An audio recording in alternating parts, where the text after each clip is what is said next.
Hi everyone. It's morning time. Shit. That'll come out. Brown rug, brown coffee. I don't see the problem.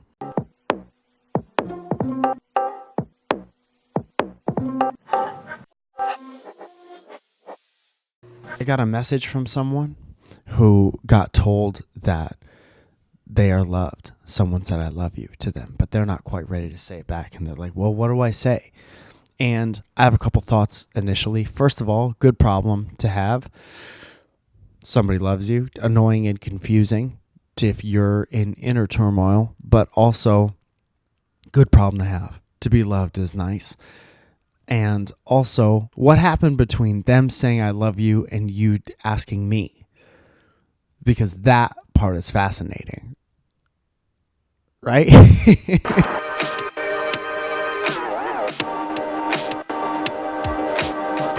Hey everybody, it's Mike Falzone wearing this hat. Just welcome back to Bad Furniture. Just wondering, do you want this trash chair with trash stains on it? My whole family has stained this chair. Do you want, or how about this drawer where you can put stuff in it but not really? Do you want everyone to see what you have in your drawers? It's gross and it's going fast because where is it now? Still there, it's trash.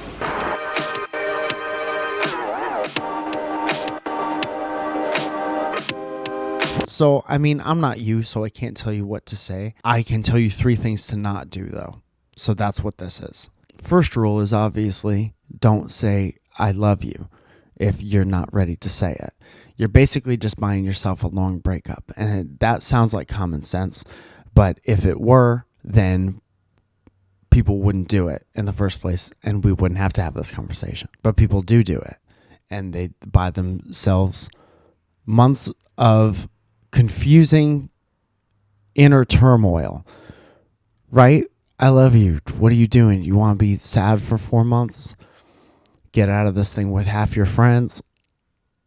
No. Don't say it. It's not going to get any better if you actually feel it.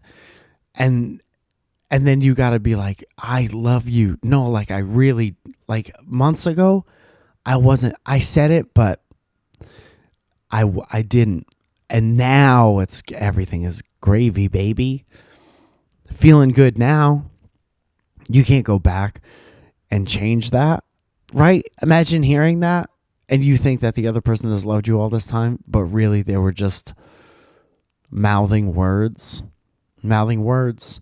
It's my favorite song by the 80s hit pop group Extreme. Spelled with an X, I believe, if I'm remembering correctly. Rule number 2, also don't say nothing for a real long time, right? Because that is, you could make somebody have a heart attack. Plus, it makes the next thing you say hold so much weight. Imagine that. That's what I kind of imagine happening in this scenario. The other person just said nothing for a real long time and then went to the internet and asked me, and then I have to find it in an inbox a couple weeks or months later. What is your relationship like? I have so many questions. Come be a guest on the show. If you say nothing for a real long time, first of all, everyone's just listening to you breathe. And when I say everyone, I don't know who else is around during this conversation, but like somebody says, I love you, and then you just hold them and you're like, It's terrifying. And then it makes the next thing that you say hold so much weight, right? And if you're not ready to say it, he or she is paying attention to the next thing so hard. They're like, I love you. And then you're like, I'm hungry too. So you also run the risk of them getting nervous and saying something to fill the silence. Like, just kidding. And imagine how that would make you feel. Heart doesn't bounce back after I love you, just kidding. Not from someone you like. That's an insecure straight guy thing to do. I love you, dude. And he means it, right? Because maybe they were like rock climbing and the other one fell and the other one caught him on belay on, right? And then it's like, holy shit, I thought I was going to break my arm. I fucking love you, dude. I'm just kidding because I'm not gay. Dude, my generation was so stupid with the gay word. I remember like sometimes if you were like, yeah, what are you doing this afternoon? Oh, I'm going to the mall with Rich. Oh, you're going to the mall with Rich? Gay. Just because two guys are going to be in the same place at the same time. We weren't fucking or in love, right? He was, but I didn't say it back. Rule number 3, don't make up a word between like and love to hold you over and pass the time. Let me tell you a little personal. Here's a little something about me. I told Zoya that I loved her before she said it to me. So for a while, she said, Loke, I loke you. I'm in loke with you. And that was the worst or second worst. Suppose the other two things are the worst. Yeah, the other two things are worse, but this is right up there. If this is 1 and 2, this is 3. Because what that is a very nice way of saying, yeah, but definitely not over here. Yes, and thank you, but definitely not. My favorite Ariana Grande song. Just be honest, man. The best and most important thing, and the only thing that's going to work out for you, regardless of how uncomfortable it is for you to be honest. I'm not there yet is a good, honest thing to do. Plus you say yet, which kind of gives hope for the future. It's like when me and my dad used to go to the store. Maybe we had to buy like a birthday present or something for one of my cousins or something like that. And then I used to want something. Like, Dad, buy me a wrestling figure. And he'd say, yeah, maybe, or maybe next time. And then as a small child, eventually, this is one of his favorite stories to tell. I was like, but maybe means no. And he was like, there you go. You're getting it. Presenting an introvert's guide. Aha! Crafting a text, are we? This one's very simple. What you're going to want to do is write a very long paragraph about why you two belong together, and hover your thumb over the send button, but never send it. What's up, brother? Writing a text, I see. What you're going to want to do is just keep it simple. Maybe ask her to hang out tonight, maybe get some food.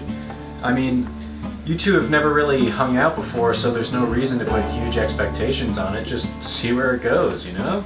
No, you have to be negative. You can't not be negative. All right. We'll figure this dating thing out yet. I understand there's people probably on both sides of this watching this. And it's not an easy thing, and I'm not here to make it sound easy. But honesty is so much better than anything else in this situation. And that's usually the case. But I don't know. Everything else is worse. Everything else is worse.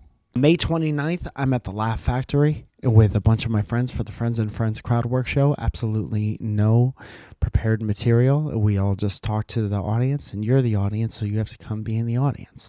And that's going to be amazing. Andrew Santino, Fahim Anwar is going to be on the show, Dean Del Rey. And we're still filling up that lineup, baby girls and baby boys. And I'm incredibly excited to see you and to be more awake than I am now. I'm also incredibly grateful to the sponsors of this show who give $5 a month and get 5 extra things. I have things cooking for you guys and a new exclusive members only thing is coming. When I hear members only, I think about the jacket, and I know that most of you don't get that, but it makes me happy.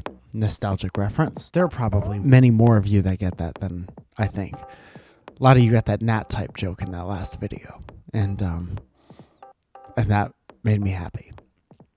It made me feel like a fucking nerd, but it also made me feel happy. We're all whatever we are together in this space. Remember that website, This Space? All right. I hope you go and have a great day. I'll be back with another video on Friday.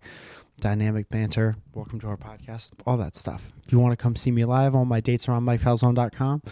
And thanks for watching this.